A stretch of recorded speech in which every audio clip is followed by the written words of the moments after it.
Ça, c'est le biodigesteur que vous voyez là. Voilà. Cet équipement-là est quasi complètement constitué d'eau.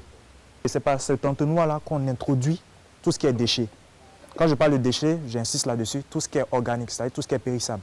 Les restes de nourriture, voilà, de la viande, tout ça. On y introduit cela ici, voilà, dans ce entonnoir-là. Et ça va directement, les déchets vont dans ce digesteur.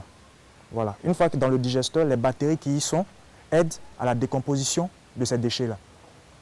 Et une fois que ces déchets sont décomposés, il va se produire une fermentation. Et cette fermentation-là va produire du gaz, du biogaz si vous voulez. Voilà. Et ce biogaz va être contenu dans la chambre à gaz que vous voyez au-dessus. Voilà. Une fois stocké là, il passe par le filtre à gaz. Une fois la valve ouverte, le gaz procède par cette canalisation. Il faut savoir que cette canalisation-là, on peut le mettre à 20 mètres de la cuisine. Une distance de 20 mètres. Voilà. Soit on peut le mettre sous terre comme vous le voyez ici, soit mettre dans un endroit à l'air libre, juste faire sortir là. Voilà. Et voici les gazinières qui sont là.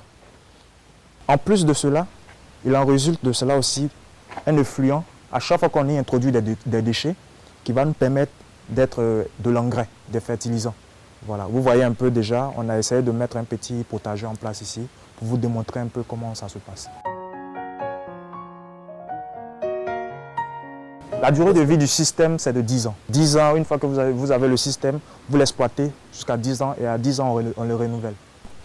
Vous voyez, c'est la prune là. C'est aussi une solution pour ceux qui résident en campagne. Voilà. Là, directement, vous finissez d'aller aux toilettes, vous tirez la chasse, directement, ça tombe là, là-dedans dans le digesteur. Et les bactéries, toujours, font ce travail-là de décomposition. Et puisque c'est décomposé, il résulte toujours une fermentation. Et cette fermentation-là produit du biogaz. Vous pouvez voir, il y a du reste de la nourriture qui est à l'intérieur. Voilà, venez, vous pouvez bien voir. De la peau de manioc et tout. Voilà. On le ferme.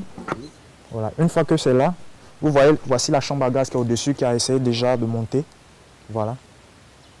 Normalement, la taille de la chambre à gaz, quand c'est fréquent, ça peut prendre la taille, même ça dépasse la taille de l'entonnoir. Voilà.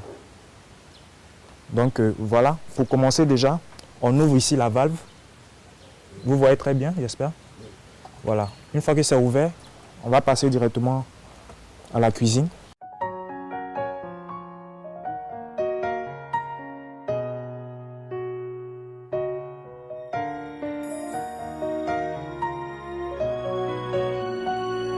Et la gazinière est là, il suffit simplement de tourner et vous avez le feu.